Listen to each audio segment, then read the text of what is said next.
Hi, my name is Nidhi. I'm a rising freshman at Doherty Valley High School, and my project is the UV detecting sunscreen reminder hat. So my second milestone was getting all of the components off of the breadboard and onto the hat. So what I did was I moved all of the parts onto the hat and I kind of placed them to where I wanted them to be. And then after, I used conductive thread to sew each of the parts into place and also use it to connect the parts. The code did have to be adjusted just a little bit so that it would work with the Flora circuit board because previously I had been using an Arduino.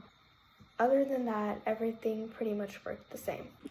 A challenge that I ran into was that the buzzer was very quiet, so you wouldn't be able to hear it when it was going off, which would cause problems because you need to be able to hear it for it to remind you to reapply your sunscreen.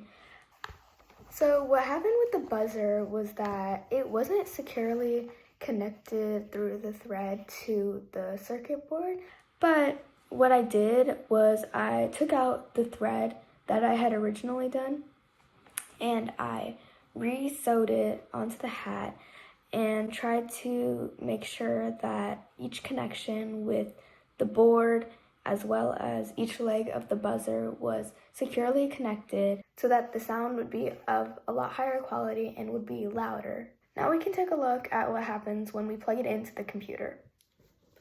So now that it's connected into my computer, so you can see that the UV is really high, but it's waiting until the next alert to sound.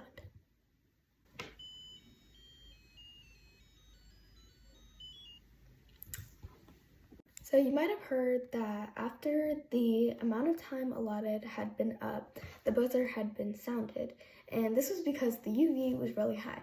But I think my next step is changing that from 10 seconds, as you might have seen, to a longer period of time so that it is more accurate when you go out into the sun. My last modification would be changing this micro USB cable that connects to my computer and instead having a small battery pack somewhere near on the hat so this hat could be more accessible when you're wearing it outside and are not near your computer.